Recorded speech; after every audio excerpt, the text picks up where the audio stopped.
get set up on either BR tower or snipe tower and make something with that, because they aren't as comfortable during these scrappy periods. All right then, so the game's already started. We're moving in. We've got L-Town's POV up on the screen right now. Let's see what they can do. They know they are fighting for their lives. If they want to stay in this, they have to beat C9 and they have to hit them hard. Let's see what they want. He's going to jump into top mid. Always a little bit risky on a game like that, especially when you've got several C9 members up. He just felt that they had one member down at Cloud9. He saw 3 of his teammates over at Snipe Tower and says, if I can get the touch on the ball, I can bring it over and we can scrap the time. But L-Town and the squad are in great position right now. I'm not sure if L-Town just spawned. He must have spawned library. Cloud9 didn't have it blocked. And eXcellence on the charge, taking over BR Tower, and has a partial setup. But they need to be careful. They need to play ball or be careful, because VictoryX and Fear itself are both over at the BR Tower. They need to be extremely careful. I'm sure one of them's got Sniper as well, possibly jumping up on there. Can you confirm that? Does someone have Sniper on there, Walshy? They killed both members. VictoryX and Fear, they took them both out, and it looks like now the Sniper is in the hands of Frosty, who's taking out, I believe it's Hysteria, over at top blue. So this is a pretty decent setup right now. You got Sniper up on BR3. We can do, you know, you really want to be doing the old school setup. This is the full setup that we talked about. You said, what does eXcellence need to do to take control of this game? And they're a team that's comfortable with full setup, because not only do they have Sniper and Sword over at BR Tower, but they have L-Town over at Snipe Tower blocking the spawns there. All of Cloud9 is spawned over at blue. They have so much chance to take. Oh, he also got, I didn't even realize he had the sword in his back pocket. The time just racking up right now. They can just keep a hold of this, keep slaying, don't overextend though, which he doesn't. Frosty does back off. Great work from him. Going to turn around though, gets challenged by the player. That was a great challenge. I did not expect that coming. Unfortunately, Frosty does go down. That's going to be Sniper and Sword transition across. Let's have a look at VictoryX. VictoryX now does go down. A little bit of pressure back on EX coming out of C9. I like how you said you did not predict that charge, because I did not either. And guess who it came from? None other than Pistola, one of the most unpredictable players in the game. Do you think he just knows, you know what, I'm having it, or do you think he just says, YOLO, let's go for it? Well, he evaluated the situation. He realized, guess what? There's a Sword Sniper player over in the side of BR2. I'm one shot, but it doesn't matter, because this person only has one hit kill weapons for the most part. So he has to hit a miraculous no-scope or somehow get this lunge on me where I know I can charge in. So it's a great play by Pistola. Pistola throwing nades down. There's Kobe. There's definitely another player down there, though. We've seen by the Hitmakers. Managed to find him. Can he get the kill? No, he doesn't. He misses it, and he gets the backwhack from behind. That was a little bit of a bad move from him, unfortunately. He just didn't turn around in time. A little bit of luck from the EX player as well, I must say, as he managed to get a little bit lucky as he came around. But we are with the unlegit at the moment in time, looking across their Spear itself. But again, look at where the ball is. C9 have now got themselves a little bit of a setup wall shit and are ready to put some time on the ball. But they have their push opportunity right there. We saw 2 assists come out from unlegit. Could take out Hysteria over here in library, and Cloud9 might make a devastating mistake of not playing ball. So we're gonna have to see what Pistola can do. He chucks it off and saves Cloud9 right there, because we had all the members of eXcellence over at BR Tower, had library under control, and it looks like they were still able to rotate the ball. So even though Fear itself was able to take out the ball player, they do now have ball over library, and we're going to have to see if eXcellence still makes the correct play, because it seems like they're in the position now where they might have to play ball. That's going to be L-Town picking up a sword kill right now. And that's kind of what you want, especially if you want to bring this back. You need control. I mean, let's be honest. BR Tower is a power position on lockdown, especially when you've got the sword. I haven't actually seen much of the shotgun in play again, but look at this setup. You've got 2 guys hovering around in library. One's got a sword, so you ain't going nowhere. You just certainly ain't checking a book out of this library whatsoever at the moment. You've got 2 guys, I believe, up on BR3. This, Walshy, it's a perfect setup. Yeah, it's a great setup. Back in the Halo 2 Classic days, BR setup just by itself was the perfect setup. If you had to choose one set that you could have across the map. However, in this game, it has changed a bit to where if you can get BR/snipe setup, it's much more powerful than it was in Halo 2 Classic, due to the fact that you can shoot more across the map, do more damage, and there's just different angles of sight where you're almost guaranteed not only to block the spawns at all of Snipe Tower, but you can do so much more damage to elbow compared to before when in Halo 2 Classic you had to reveal yourself much more.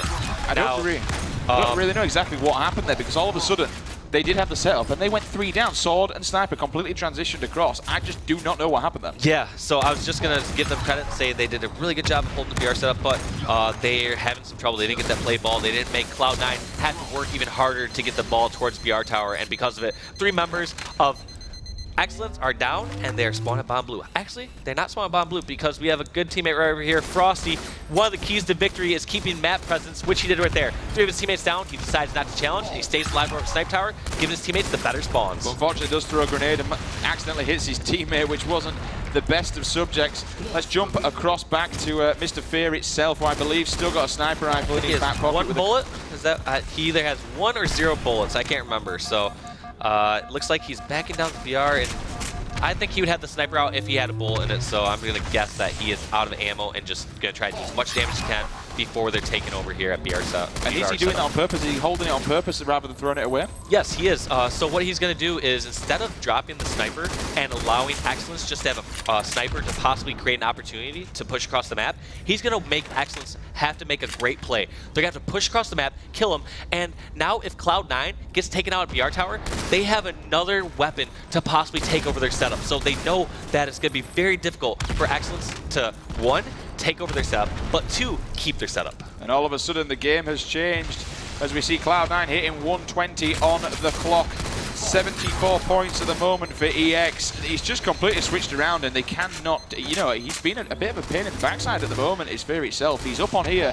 He's just keep punching people with bullets, racking up the assist medals, being a dominant force up on this BR3 position. Just so much opportunity creation right here where they're just relying on teammates, just putting shots and realizing, guess what, I'm going to put a couple shots, you put a couple shots, and we don't have to challenge. Our work together is going to take out these kills, and it's just such a good job. We talked about before as far as, actually one thing I want to highlight was Cloud9 at PGL Indianapolis. They were playing against Optic in Lockdown Ball. They were down, it was 199 seconds to about 120 seconds. Cloud9 ended up getting a ball, getting a full setup, getting 80 seconds, and winning the game. And again, that's the one thing about ball, though, because you've obviously got the time pressure on it of having on there. Sometimes it can just switch around at any single minute. Once again, guys, if you are just joining us, EX's back is against the wall. They are only 1 game away from elimination. I'm sorry to the EX fans out there that I keep going on about it, but it's such a pivotal thing that will be driving these to either victory or unfortunate loss with the pressure. 160 to 74 as we hit 4 minutes 50 remaining on the clock. And you gotta wonder, is that due to a play ball? I really don't know how they got the first full kind of control of this side, because as we were talking about before, this whole long spree that Cloud9 got, we said, hey, eXcellence is actually in a really good position right now. They have full BR setup, and how is Cloud9 going to deal with this? And look at this rotation. So as soon as Cloud9 loses BR setup, they go towards this green setup. So for those that are unfamiliar with the green room setup, it is a very good setup to have when the opposing team has power weapons, specifically sniper rifle, because it takes away that advantage. Sniper rifle is really only good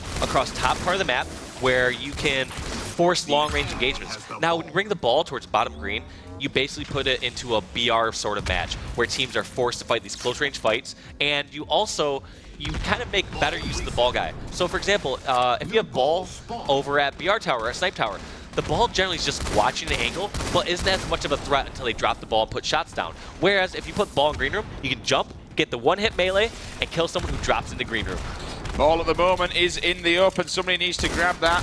Could they possibly end the game? I'm not even entirely sure at the moment where it's going to be going. If someone else puts a grenade on that, it could be going back off map again. However, we've just got Ola over here on his own at the moment, just kind of holding down this area.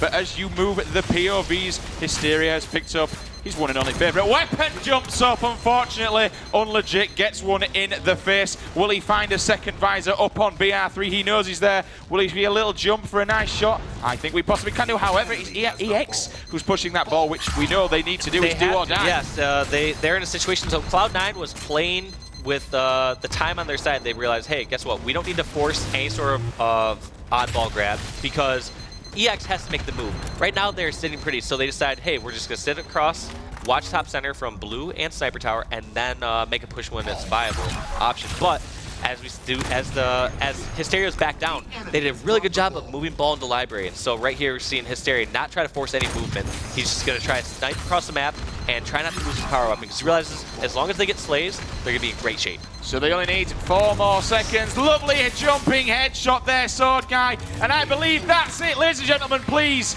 give a big round of applause for the win.